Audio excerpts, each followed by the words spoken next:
Welcoming everyone here this evening to this evening's event. My name is Bill Maurer. I'm the Dean of the School of Social Sciences at UC Irvine, and I'm really thrilled that you could all join us and hear from our wonderful panel tonight. Now, this is the second in a series of panels discussing the economic impact of COVID-19.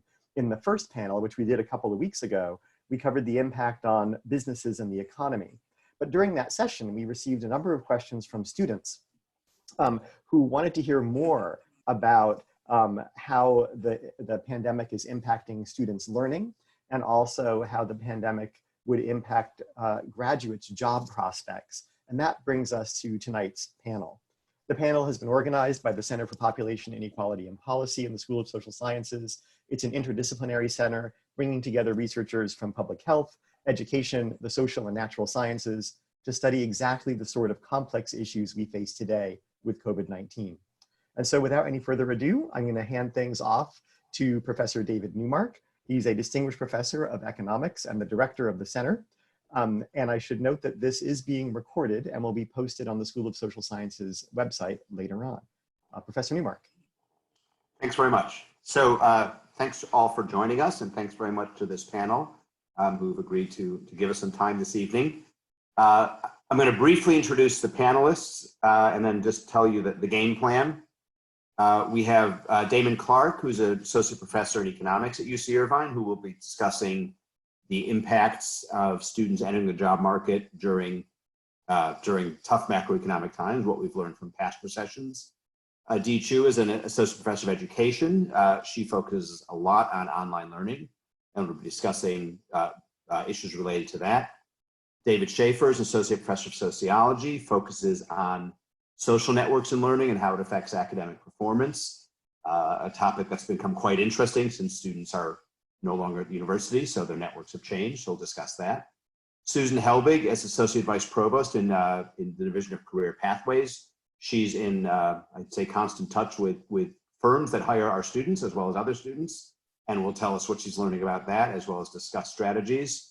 And we're very happy to have Jed Kolko, who's the chief economist at the Indeed Hiring Lab, joining us. He will talk about the state of the labor market, what we can learn from Indeed's very extensive job site data. So what we're going to do is each speaker is going to go for 5 minutes in the order I just read. We'll have a very brief period of reaction amongst the panel for those who would like to say something. And then we'll open it up for questions for, roughly speaking, the last half hour. We're getting a flow of questions in. You, I think, all know how to put them in the chat room. And I will be kind of choosing and combining questions to try to hit on the key themes that people are asking about in relation to both labor market and education-related issues. So with that, I'll hand it over to Damon Clark. Okay, let me just pull up my screen.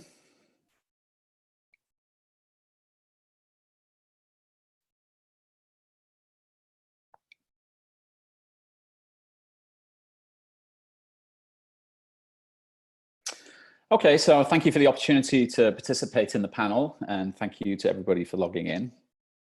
So I'm going to talk about how COVID is likely to impact the job prospects of college graduates, and as you can imagine, it's all going to be fantastic news.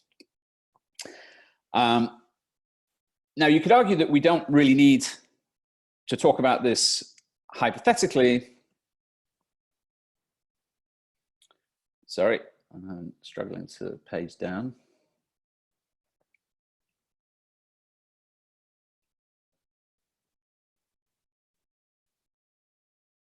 Sorry, yeah. You could argue that we don't need to talk about this hypothetically. This is already happening, so the effects are already being seen.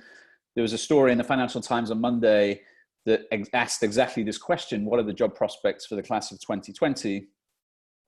And the reporter talked to a lot of people hiring this year, reported a lot of survey evidence from companies saying that job offers are already being rescinded. And what was even more striking was the number of companies that reported that they were just waiting to see what was happening before they were making their recruitment decisions for this year. So how COVID impacts the job prospects of college graduates is going to depend a lot on how the economy performs in the next 3 to 6 months. let's look at the performance of the economy going back to 1990. So this is showing the aggregate unemployment rate going back to 1990. Many of you will be familiar with this type of series. And you'll notice a few things. The aggregate unemployment rate bounces around between about 4 and 8%. And you'll notice that we've had 3 recessions since 1990. Those are the periods indicated by the red lines. Unemployment goes up in those recessions. In the Great Recession of 2008-2009, unemployment rose by about 4 percentage points. So much of how COVID impacts job market prospects is going to depend on what happens to this series going forward. Now, if there was a live audience, I would ask you to guess what the CBO forecasts unemployment to be in the rest of this year. Since I can't hear any of you, I'll just assume that you all know the answer. The answer is that the CBO forecasts unemployment is going to be between 12 and 16% in quarters 2 through 4 of 2020. So we're looking at a very big increase in unemployment, and exactly where the unemployment rate ends up in the rest of this year is going to determine to a large extent how COVID impacts the job prospects of college graduates. Now, what do we know about how recessions typically impact the job prospects of college graduates? Well, you probably don't need a PhD in economics to realize that recessions are going to impact college graduates in a number of ways. So number one, there's a higher probability that college graduates are going to be unemployed. Number two, there's a high probability that college graduates are going to be underemployed, that is, working in occupations that don't require college level education. College graduates are more likely to be working in entry-level jobs in recessions, and for any given job, we can expect college graduates to be earning lower wages. So there are many ways in which recessions impact the job prospects of college graduates, but we can summarize all of these in terms of the earnings of students. So all of these different channels are going to contribute to lower earnings. So aggregate earnings is a reasonable summary of how recessions are going to impact college graduates. What do we know about how previous recessions have impacted college graduates? Well, there's quite a large literature in labor economics that answers exactly this question. And the typical approach is to compare 2 types of cohorts. So compare a cohort that leaves college in a typical economy with the cohort that leaves college in a recession. And the research that I'm reporting here defines a recession as one in which there's a 4 percentage points higher unemployment rate than average. So you're looking at a cohort that graduates into an economy with a 4 percentage point higher unemployment rates. You'll see from this graph that there's both good news and bad news. So the bad news is that if you're one of those unlucky college graduates that's graduating into a bad economy, in your first year after college, you can expect your overall earnings to be about 12 percentage points lower than they would be, 12% lower than they would be if you were graduating into a normal economy. And that reduction in earnings is coming through all of the channels that we mentioned. So there's a high probability of being unemployed, there's lower wages if you're employed, and so on. The good news is that over the course of your first 10 years after college, typically you catch up. So you start out about 12% below in terms of annual earnings, and then you catch up over the first 10 years. So the good news and the bad news, you can see in that graph. There's 2 pieces of additional bad news, unfortunately, for the graduates going to be affected by COVID. So one is that we're looking here at only a 4 percentage point increase in the unemployment rate. And I showed you on that previous slide that unemployment could be anywhere from 12 to 16% towards the end of this year. So it could be the COVID recession could be even larger than this. And the second piece of bad news is that this is looking at all recessions since the 1980s. There's some evidence that the Great Recession was even worse than previous recessions. We're still kind of relatively, the Great Recession is still only a few years behind us. So we don't have a lot of evidence on the longer run effects of the Great Recession, but there's some indication that it was worse. So the concise answer to the question of how will COVID impact the job prospects of college graduates, well, it's going to make them a lot worse, unfortunately. How bad is going to depend on exactly how we come out of this, pandemic.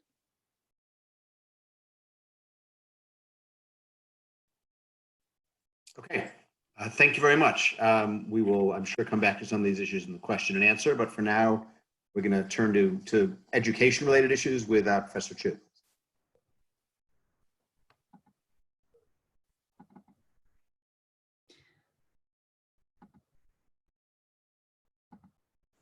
Okay, thank you, David.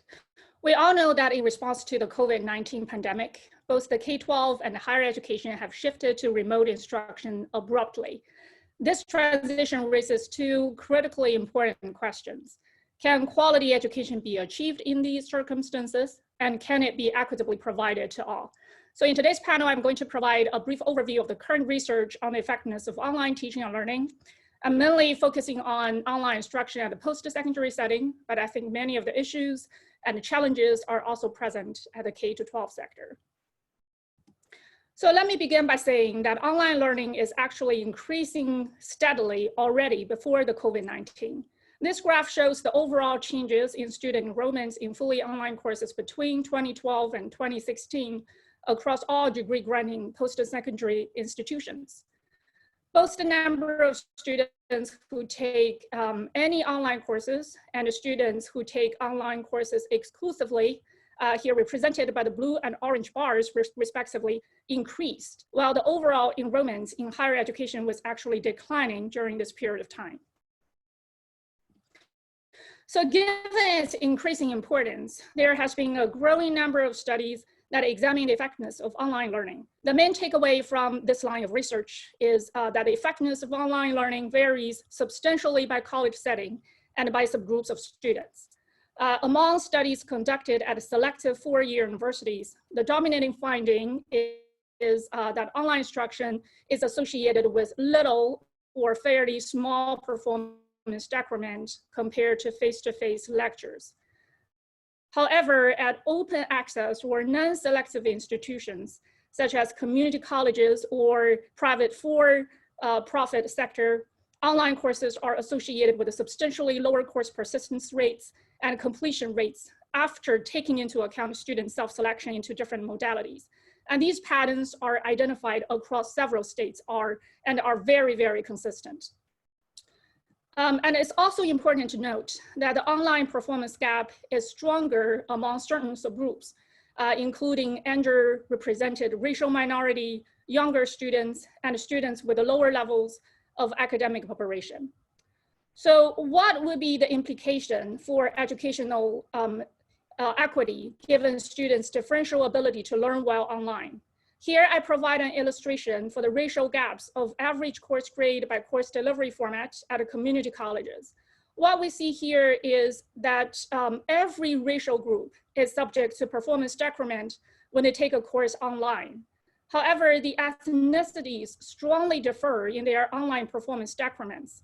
For example, the gap between white and black students, represented by the blue and black lines respectively, is wider in online courses than in face-to-face courses.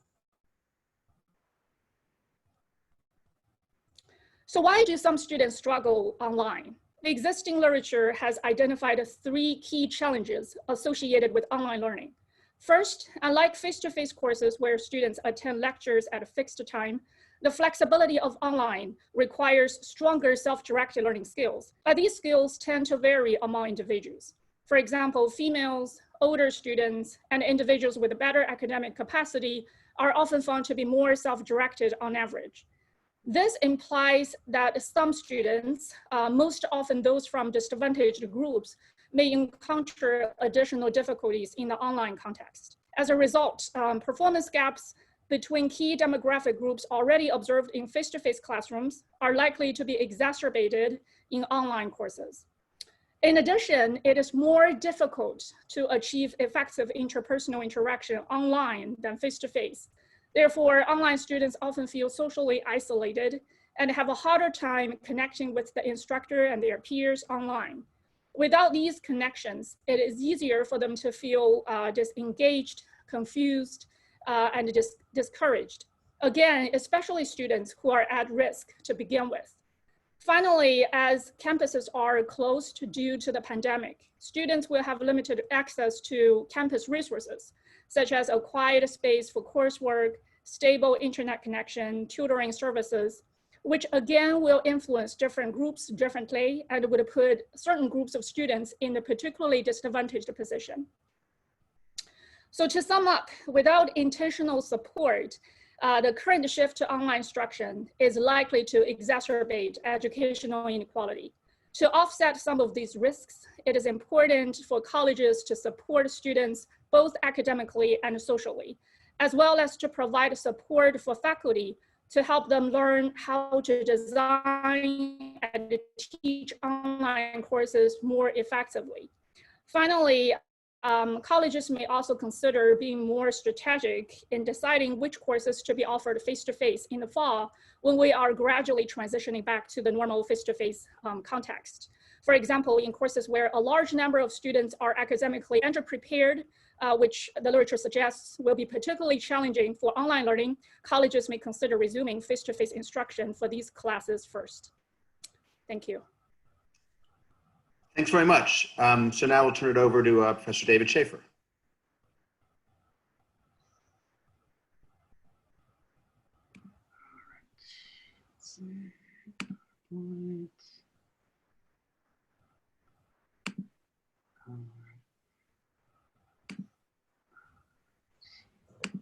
All right. Thank you, David. And thank you to everyone for being here and inviting me to this panel. So I'm a sociologist, and my research focuses on social networks. Now that's not Facebook, but the actual real life in-person networks. So remember those? Yeah. Now, like you all, I'm trying to wrap my head around everything that's changing. And fortunately tonight, we're only focused on a small bit of change, which is for college students.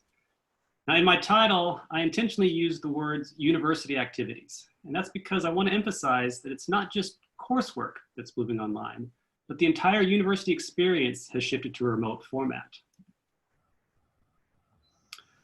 Now, I hope I don't get into trouble for saying this, but college is about more than the formal curriculum. Doing well in college, as well as beyond, is dependent upon developing a robust social network.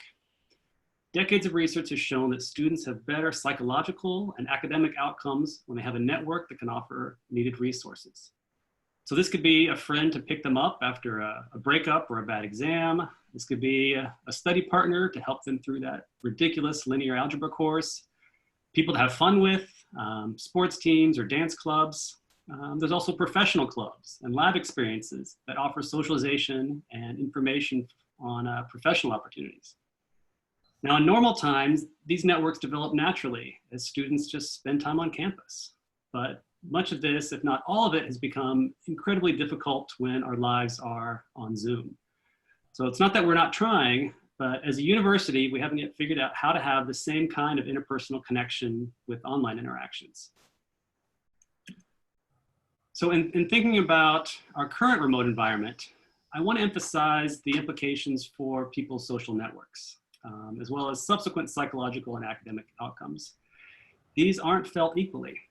Right? So one of the biggest things I've learned from talking to my students is that their experiences are vastly different from my own, and they're vastly different from one another's. So I'm going to briefly highlight a few important facets that I think stand out. One is the student's year in college. Okay, so for graduating seniors, they've had a great time at UCI. The final 3 months are a really lousy send-off, but their campus networks are more or less established by now. And they'll be do as well as they can. For younger students, though, for sophomores and juniors, they've established campus friendship networks, but they're at a stage where they're settling into their major and beginning to develop more professional networks. They're taking part in summer internships, joining labs, and learning about other professional opportunities. So these students are at risk of missing out on learning about other professional opportunities and developing professional connections simply because they don't have that same kind of informal contact, informal connections with their peers and with mentors. Our freshmen and our fall incoming students are at the greatest risk here. So freshmen were in the middle of making this transition to college. They're recreating their social networks, and then all of a sudden we ship them off campus. Okay, so these students, they may not have developed the sources of support that students need to get through 4 years of college. Incoming freshmen will still need to develop those support networks. But if we're in a remote environment come the fall, without the traditional kind of activities and excitement of coming onto campus, those students might be at greater risk of never making or never developing those supportive networks. So these students, incoming freshmen and sophomores, will need extra effort to help them integrate to campus and build their networks once we're back in person. Now, second, I also want to point out that many students are already less socially integrated or experience lower sense of belongingness, even with fully functioning in-person learning. So this includes commuters, non-traditional students, first-generation college students, and many underrepresented minorities. Many of these students already struggle academically, and the shift to remote learning may pose challenges that make it difficult to come back from. So this is where one's off-campus networks might be important. So imagine a student who's gone home and they're surrounded by a college-educated family who supports all of their efforts. They get in touch with high school friends who are also college-going, and this is merely a blip in their educational trajectory. Now contrast that with the first-generation college students whose family and high school friends didn't go to college and are asking, why are you spending so much money for what's becoming an online degree? So without connections to campus, though, to kind of counterbalance those influences, that student may not come back. So that's the kind of student we need to be concerned about. Now, I don't have time to go into detail on all these, so let me just say briefly, and in the spirit of the broader panel, that there might be longer-term consequences beyond college. I already mentioned the importance of informal networks for helping students navigate their careers. Such networks are also important for universities. We engage in fundraising, and developing strong friendships and mentorship experiences help to build loyalty and commitment to UCI that make alumni more likely to donate. If large swaths of current freshmen and incoming student cohorts don't develop those bonds, then we may see less successful fundraising in the future. So I'll end by emphasizing that helping students develop and maintain connections is critical for them and for the university. And in so doing, we should be thoughtful about the unique set of challenges facing different groups of students. We need to take special care of our freshmen and incoming students. And as Dee alluded to, it's our obligation to ensure that existing disparities don't get worse. Thank you for your time. Thank you very much. Now we'll turn to Suzanne Helbig, please. Thank you, David, and thank you for everybody for joining us this evening. So I'm Suzanne Helbig, and I work at the campus's Division of Career Pathways. And there we work with hundreds of recruiters whose primary focus is hiring college students, either for internship positions or their first jobs out of after graduation. So it's kind of a select group of employers that doesn't reflect the entire job market picture. And I wanted to share some perspective from that point of view. As I think Damon alluded to earlier, our employer partners are dealing with a lot of uncertainty right now. And they, like us, have made a lot of adjustments and are figuring things out. And the first thing that was in front of them to figure out was their summer internship plans, and also those offers that they'd already extended to the graduates of the class of 2020. And in my profession, we have a national association, the National Association of Colleges and Employers, who has been surveying this specific slice of the job market pie, these recruiters in the university recruitment space. And it's not all bad news. Like Damon said, there's the great pause as opposed to the great cancellation. So what we've found is, or what NACE has found, and it's affirming what we're experiencing at the Division of Career Pathways, is about 83% of internships are still moving forward. They just look different. They're being held remotely, or they're having a shorter duration, or they're moving their start date back.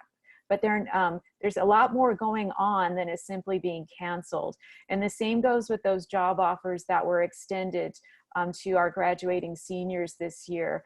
The survey results from NACE show only about 5% of those offers are being rescinded. So our employer partners are really wanting to honor their commitments that they've made to our students. And then looking forward, I believe I'm sharing my screen. They are looking forward to next fall and their plans for recruiting activity. And here you can see again, it's not all doom and gloom.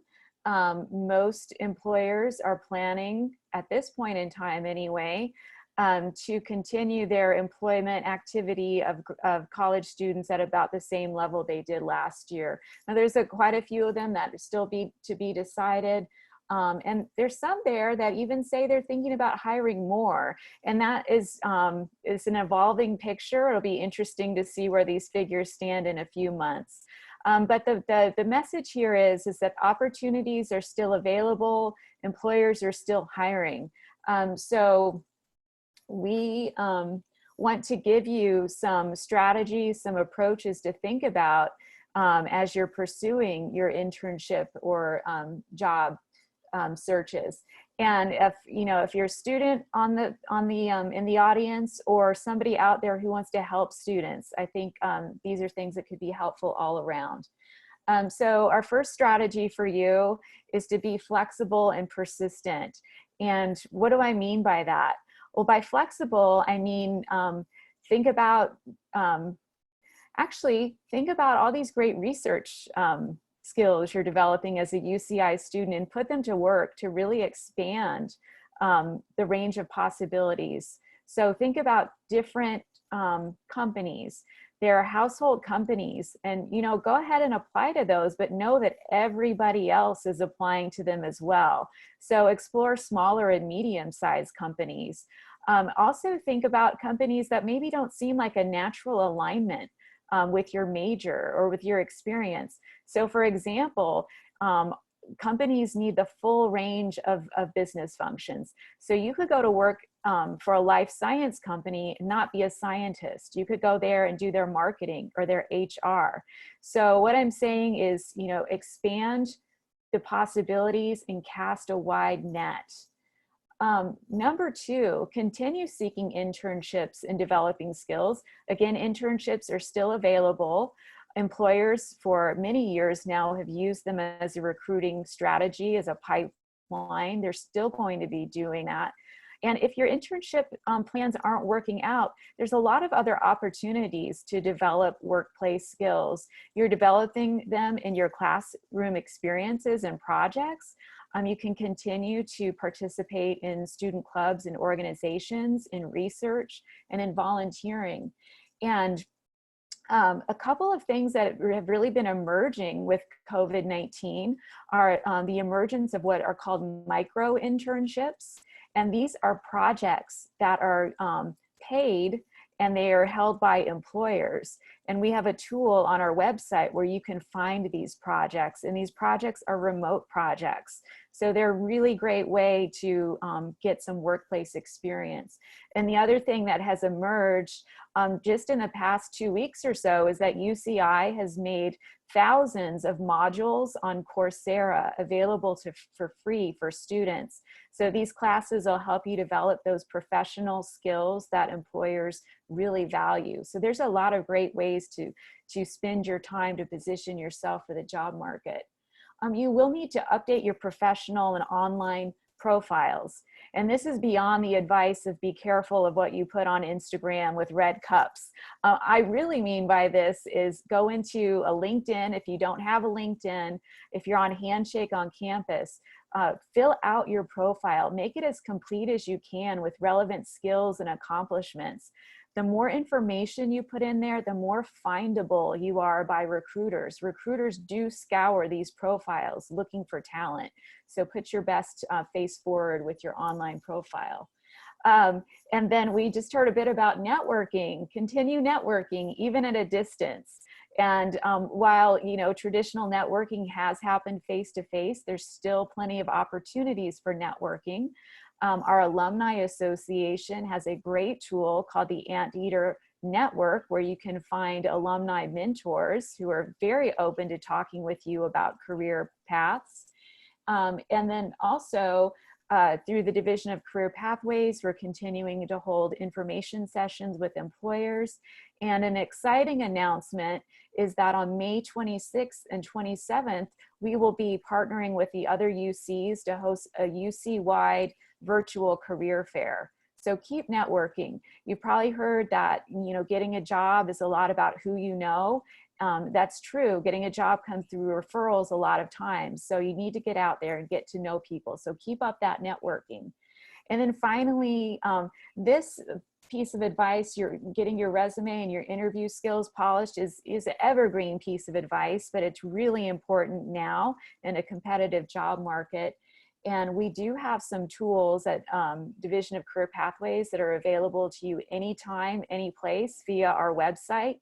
VMOC is an artificially intelligence powered resume review tool. And we also have interview practice online. And now and going forward, you can count on having online interviews. So we really ask you to take advantage of these services. And I only have 5 minutes. You can get a lot more specifics on our website or by scheduling a virtual appointment with one of our staff. But I just do want to close by saying that employers are not canceling, they're figuring it out. And so keep pursuing your job and internship goals. Thank you. Thank you very much. And finally, let's turn it over to Jed Kolko from Indeed. Thanks very much. Thanks for having me here. I'm the chief economist at Indeed. Indeed is the world's #1 job site. Indeed, like lots of other tech firms, have economists. Sometimes these tech firms have economists to do things like help set their pricing or help create their auction platform or marketplace. And Indeed, though, the economists are doing research about the labor market. So we are looking at both publicly available data from the government, as well as our own data on what's happening with the number and kinds of job postings on our site, the types of searches that people are making on our site, the kinds of things they type into the search bar, the kinds of things that employers type in when they are searching our database of resumes. And from all of these different kinds of data, we are doing research about the labor market. All the work we do is public facing. It's available at hiringlab.org. And that's the basis for a lot of our thoughts about what's happening in the labor market. So at this point, it's still very early in understanding what the economic effects of COVID-19 are going to be. As dramatic as the news has been so far, we are still in very early stages in what I'm calling the acute phase of this economic crisis. This is this phase where much of the economy is either working from home or shut down or supporting the stay-at-home economy. Enormous job losses and cutbacks in travel and hospitality, childcare, and lots of other kinds of in-person services. Some spikes in hiring in companies that are supporting the stay-at-home economy. Places like Amazon and Walmart and major grocery store chains have actually upped their hiring, though the increase in their hiring has been way offset and outnumbered by the decline in job postings and hiring activity in the rest of the economy. But even after this acute phase ends, you know, when there's a vaccine or sufficient testing that it is safe to resume enough of daily activities, there's still the challenge that lots of businesses will have gone under, especially small businesses who couldn't make it through this acute phase, and people who have been without income, that they have cut back their spending enough that we may find ourselves in a longer chronic phase, one that looks more like a conventional recession or even depression. You know, this chronic phase won't be the extreme stay-at-home economy with some sectors shut down and others hiring, but rather would look more like an across-the-board kind of recession, similar to other recessions we may have seen in the past. How long that goes on, how deep it is, these are all things that nobody knows. They depend not only on what happens in the economy, but they depend on the vaccine. They depend on public policies around public health. They depend on how much social distancing we're doing. They depend on lots of things outside the world of economics. And that's why there's so much uncertainty. Some of the things that happens in a world of economic uncertainty is, first of all, employers slow down or stop their hiring. Employers and everyone else in times of great uncertainty tend to make reversible decisions first before they make irreversible decisions. So that means employers will stop hiring before they lay people off. It is much more challenging for an employer to lay people off and then try to rehire later on than it is for them to pause hiring. One thing that we see on our site is the trend in job postings. The number of job postings is down by about 40% compared to the trend last year. That's a huge decline. We've never seen anything like that on our site. And that decline tends to happen even before we see a huge jump in unemployment. Again, it's because first firms stop hiring before they start laying people off. Still, lots of people have been laid off or furloughed. We are likely to see the highest unemployment rate, as well as the biggest decline in payroll numbers, employment numbers, in the jobs report that comes out this coming Friday. The biggest jump in unemployment and decline in payrolls that any of us will have ever seen, or that will have happened in any of our lifetimes. And again, we're still at the beginning of this phase. I mentioned how employers are likely to behave. On the job seeker side, of course, people who have lost their jobs or entering the job market for the first time may be searching even more intensely than they might have otherwise, especially if in these times their health insurance depends on it. At the same time, people who are in a good secure job are probably less likely to search for a job than they would have in the past, because nobody wants to be the last person hired at a new company in times of uncertainty.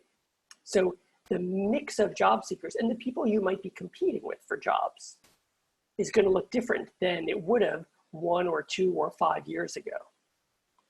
What it means for college grads is a little bit different than what you'll see in the headlines for the labor market overall. In this acute phase, the industries that have been most affected tend not to be the ones that hire college grads. So leisure, hospitality, tourism tend to have a lower share of college graduates in their workforce than many, many other industries. At the same time, the industries that have ramped up hiring, grocery stores, delivery, also tend not to be industries that primarily hire college grads. So the most intense pain in this acute phase, as is usually the case with any sort of economic setback, won't be faced by college grads. Others are likely to be worse off. If we get to a severe chronic phase, again, chronic phase recessions tend to widen gaps. In other words, it's people who have less education or are disadvantaged in the labor market in other ways tend to bear the brunt of recessions as well. So the college degree still probably was a good investment, no matter what happens in the acute and chronic phases of the recession. The last thing I want to mention is it's tempting to start making predictions about how the world will change permanently from this pandemic. Will people no longer want to live in cities? Will we all be working remotely forever? Are there certain jobs that will disappear, certain jobs that will be in more demand? It is way too early to predict. Nobody should be making major career shift decisions right now based on predictions about what the pandemic is going to mean 10 or 20 years from now in the labor market. It really is way too early to tell what the longer term effects on the economy or society will be. It's going to continue to be a time of uncertainty and a hard time to be entering the labor market. But it is also a time when you don't want to make sudden life decisions until we get a clearer picture about what's happening in the economy. Thanks. Great, thank you very much. So let's take a couple of minutes. If there's anyone on the panel who would like to react or follow up with a question to another panelist, we could spend a minute or two on that and then move to other questions. So anyone, you can unmute yourself and just dive right in if you'd like. Seeing no one doing that, I'll turn to some questions then. So we've had quite a few questions coming in. I'll try to kind of curate these. One of the questions, actually a couple, kind of play off of the famous, I believe it's a Rahm Emanuel line, right? Never fail to take advantage of a crisis. Questions are kind of, given the slowdown in hiring and the likely difficulties people are going to face, at least in the short term, what are the kind of things students can do, both as students and as prospective new employees, to actually, come out looking better or looking as good as they can? Things they might be able to take an opportunity with respect to they might not have otherwise, so that when hiring picks up, when they enter the labor market, they look even stronger. And I guess one obvious one to raise with respect to that is the relative value of getting a graduate degree that one might not have been thinking of getting beforehand. So we'll open it up and you can all unmute yourselves, whoever wants to jump in.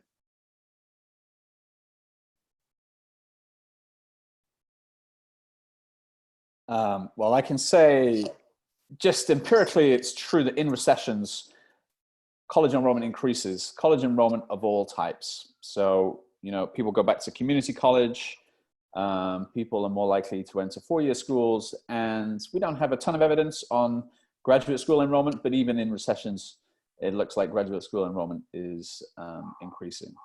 So whether this is a good strategy for any individual person,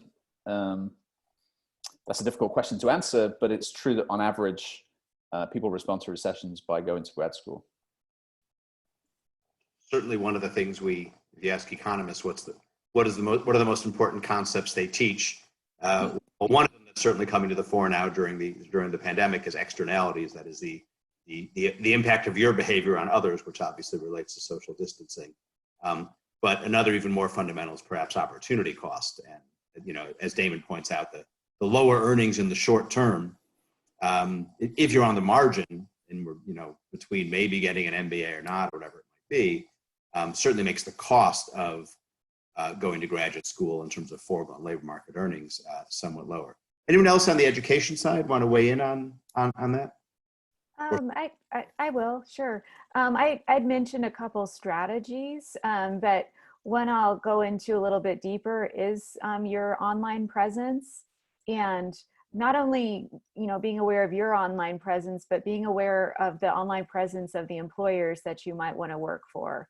So I would advise interacting with employers in their online channels and researching them a little bit before you do. And if they reach out to you, respond rapidly and politely, even if it turns out in the end you're not interested in them. Recruiter networks are small, they talk, but just show up early and often with employers is something I would say that would help you right now. I would just add from the network perspective that I think we're probably going to have to be even more shameless in kind of reaching out to people and kind of looking for job opportunities, people that you wouldn't necessarily have been in touch with under normal circumstances, but try to, whether it's family or friends or acquaintances, but really trying to cultivate that broad, really the broad set of weak connections to others that you can try to call upon. Yeah, so I would like to just add from the education perspective that there has been some research conducted at the community colleges indicating that during the recession, many people are using community college, especially short-term programs like certificate programs or diploma, to switch industry, because different industries will be hit by the recession differently. So there has been descriptive evidence that many individuals are successfully switching major through those short-term programs. Nothing causal, but definitely there has been evidence across several states. We have from the questions. Oh, sorry, go ahead, Suzanne. I just wanted to put in a good word for our own division of continuing education and the many courses that they offer that help career changers and career advancers and people entering the job market. So it's a resource right here on campus. Good. Judging by the questions, we have quite a few PhD students tuning in, and some of them are asking about likely effects on the academic job market. Since we have Dean Maurer still hanging around, I thought he might be the best to address what he's hearing about that, at least in the short term. Well, you know, I know some of our PhD students have probably heard stories of postdoc offers being rescinded, and even in some cases, faculty offers at other universities being rescinded. That does seem to be going on. At the same time that there are some hiring freezes that have been announced, a lot of the larger universities, including the larger university systems like the UC, have refrained from talking about a faculty hiring freeze. And indeed, at UC Irvine, the plan is currently to continue with faculty hiring, but probably at a sort of slower rate than before. And you know, you have to bear in mind that faculty hiring is not always about growth, it's just about replacement. And if we do have the kinds of upticks in university enrollment that we may see as an effect of the recession, universities are going to have to be hiring. Now, will they be hiring, you know, full-time tenure-track faculty members? It's hard to say, right? The trend already had been toward more adjuncts, toward more teaching professors and that sort of a thing at many of the colleges and universities around the country. So maybe we'll see some of that. But you know, although the academic job market was already hard, it's going to still be hard. It's probably going to be a little harder, but I wouldn't necessarily despair. Let me ask, this question is perhaps for Jed as well as our education experts, which is actually all of you. One of the questions I'm getting is students thinking about taking leaves, I guess partly in maybe dissatisfaction with remote learning, maybe thinking it's a good time to, you know, if there's something else you wanted to do before coming out in the labor market, you know, missing the worst of it might not be a terrible idea. Any thoughts on things like that? So I think, I mean, it depends a lot on what the opportunity is, what you would do instead with that time. Certainly a lot of the things that one might spend a year doing between years of college or between college and graduate school aren't possible to do right now and might not be possible for a little while, especially if it involves travel. And so the options are more limited than they would have been. In terms of, you know, what it looks like on a resume, you know, totally depends if, you know, the thing you spend your time doing, you know, can translate, or at least you can make the case that it translates into some kind of skill or experience that an employer might value. It's really easy to find things to do that wouldn't fit that. It depends on what the intent is also. I mean, if it's really just to get out, clear your head, and come back fresh when opportunities might be better, then it's a very different set of goals than taking some time volunteering for a public health organization where you might learn data skills or communication skills or administrative skills, and then try to parlay that into a first job. What do you know about Jed? You know, there's a fair amount of online education sort of outside of the formal sector where people are learning Python or some other coding skill. And that's something, you know, a college student might do if they're a computer science student, but it's something students in lots of fields might find valuable, not to get the same level of proficiency as a computer scientist. Does that seem like something that might, you know, for those who can afford to not be working or may not be working anyways? Is there any evidence that those kind of things have pretty good payoffs outside of the sort of hardcore computer science areas? In normal times, yes. It's too hard to know right now, though, whether 6 months or a year from now, you with your literature degree and a 6-week data science course might be competing with a lot of unemployed CS majors for certain jobs. It really is too early to tell what that might look like. Another question I've gotten is we talked, David, Schaefer, and Dee talked somewhat about what schools can do or should do and how to be strategic about online education. What about what students should do? What can they do to get more out of the experience they've been dealt? Yeah, I can talk more about from the classroom learning perspective. So I think for many of the students, during my previous interviews with the students, many students had a misconception about the expectation of online learning.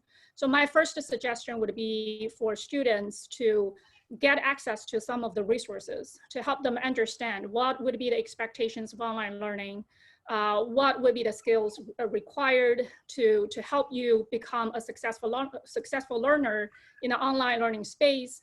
And also to learn some skills that would help the students to get better connected with the instructor and with the students. But of course, I would say those type of resources would be much more effective if it's facilitated by the instructor. So previous research indicates that even if the universities provide a lot of resources online to the students, many students, especially those from disadvantaged backgrounds, they are unlikely to take the initiative to read and get access to those resources. However, if instructors find a way to connect the course with those resources and take a more proactive approach in reaching out to the students and then introduce those resources to the students, the take-up rate will be much, much higher. So I would say for students, definitely take more initiative in accessing those resources, taking initiative to build the network with the instructor and the peers.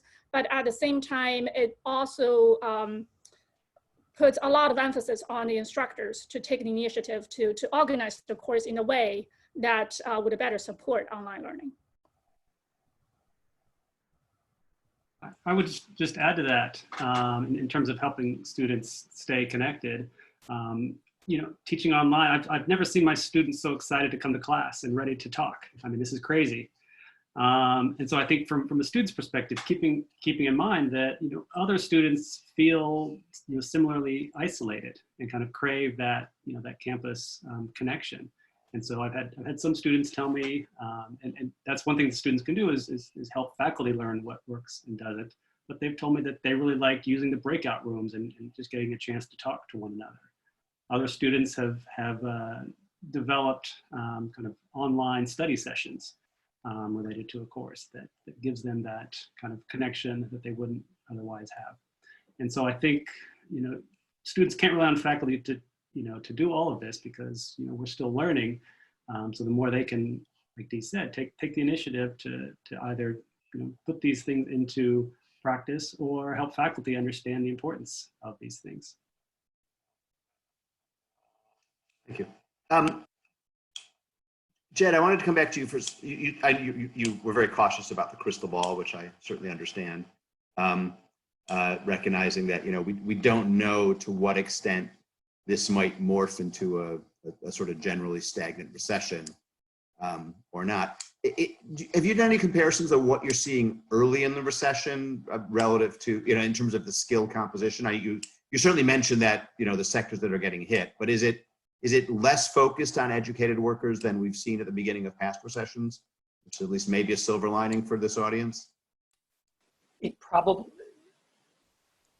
probably the case that job losses so far at the very beginning of this crisis are more tilted toward lower wage, less educated workers and occupations than we saw like in 2008, where a lot of the greatest pain was in construction and real estate more generally, and finance, which a broader mix in terms of education background.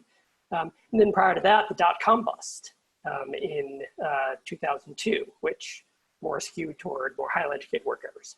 So yes, for now, what we saw in the first jobs report last month, roughly 80% of the job losses were in the lower wage industries. So even if you divide all the industries up into roughly equal sizes, 4/5 of the job losses were in those lower wage industries. And that's much more skewed than we saw at the beginning of previous recessions. Suzanne, do you have any, I don't know how long you've been at what you're doing, but do you have comparisons from previous recessions or secondhand from those who've been at it longer? Oh, I've been doing this a very long time.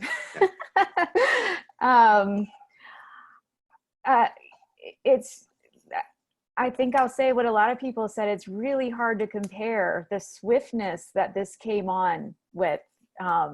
And it's, you know, due to a disease, not failures of systems. It's just so different.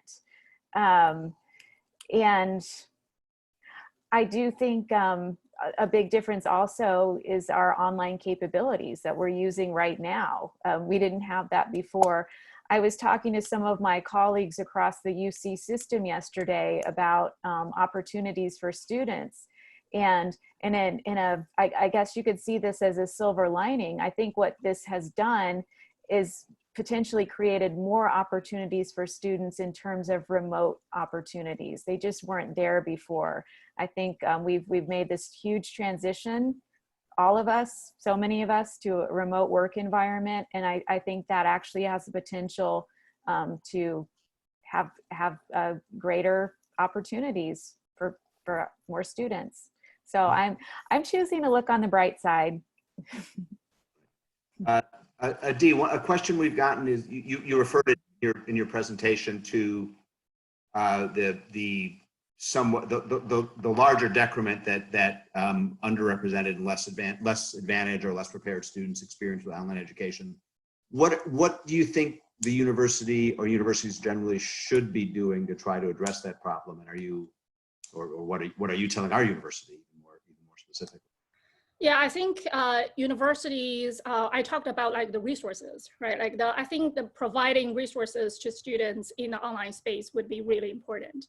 For students who are academically struggling, having tutoring services, for example, is really important. So for universities that primarily offer tutoring services face-to-face, it's important for them to also provide the online version to the students. I see that in so for many of the universities and colleges, that's already happening. But there have been some hurdles. For example, for math tutoring sessions, there have been technical issues about how to write math equations. But the bright side is universities and colleges are increasingly realizing this problem and now are offering those resources online. On the other, in addition to that, I think it's also very important for universities to provide professional development opportunities to our faculty, because many of the faculty, this would be the first time they teach online classes, and they won't have any clues regarding how to design a course to make it organized, to facilitate student learning. So having some professional development opportunities and provide faculty with a clear understanding about the challenges students are facing, as well as the promising strategies they could use specifically in their classes, I think will be really, really critical. Yeah, I have to say, I mean, just watching this evolve, one of the concerns I have, especially in comparisons to past research on online learning, is that the past evidence comes from people who were self-selecting, from what people I know at least, people who kind of really wanted to do this and were really trying to figure out how to make it work, and also had a long-term perspective. If I'm going to do this, what are the resources I need so that if I put the time in now, I can do this for many years to come? Whereas at least some faculty presumably are thinking, I got to get through this and then get back to my classroom teaching as quickly as the university will allow me. Right. I have one more question I'll put to everyone, because I'm not sure anyone has particular expertise in this, except maybe people with kids or college kids or whatever. But there are obviously some parents tuning in here asking what they can do to help their students or their recent grads. So anyone, feel free to chime in, even though this may be a bit out of anything any of us have done research on. nobody is unmuting on that. Anyone care to? No research done here, but you know, as a parent, you also have your own network that you can help your children tap into. And I am a parent of a 12-year-old, so not quite getting on the job market yet. But what lifts me up, or this upcoming generation of students, is a real embrace of the growth mindset, a real embrace of developing resilience and grit. I think we're going to need those qualities in, you know, unprecedented amounts right now. So I keep encouraging those qualities and that mindset in your students. I would add almost some of the same advice that in the corporate world and other, you know, workplaces, people are trying to give as advice, and that is, like, try not to be too hard on them. You know, it's a time when everyone should be a little gentler on themselves and on each other than usual times. Everyone's worlds have been turned upside down, some more seriously than others. It's hard to be productive. It's going to be harder to find a job. It will take longer for lots of people to find one than they expected. And, you know, try not to be too hard on yourself if you're not as productive every day as you hoped. If you didn't get the results of your effort as much as you deserved, it's going to be a hard time. Good. Anything else anybody would like to weigh in on or react to? Good. The only thing I would say is echoing kind of those last two comments. I mean, I have a lot of PhD students. They're the ones I work with most closely, and the advice I'm giving them is, it echoes to some extent what Jed said and to some extent what Suzanne said. On the one hand, understand that some days you may wake up and feel like you don't know what's going on and you feel a little lost. But on the other hand, you know, try not to dwell on that too much, especially for graduate students. One of the things this crisis may give you is more time in graduate school or more time in a postdoc, which won't pay as well as being a professor, but you'll have more time to do research. And take advantage of that time to be as productive as you can, while also taking care of your needs. You know, spending the next year sitting and worrying about it and coming out in the exact same position you would have been this year is not as a productive response as recognizing that what's being given to you, at least, is simply time with fewer demands on you, in which you can conceivably get a lot of work done. That obviously is somewhat unique to academic career paths, but I think it also pertains to what others have said in terms of looking for opportunities to build skills, to build resumes, to build networks. Try to make as much use of this time as you can. And with that, we will close, and I thank the panelists very much, and I thank the audience very much for joining us. This will be posted on the School of Social Science website, as well as our center's website. So if you want to see it or refer it to others, please do. And with that, we'll say good night. Thank you. Thank you all. Have a good night.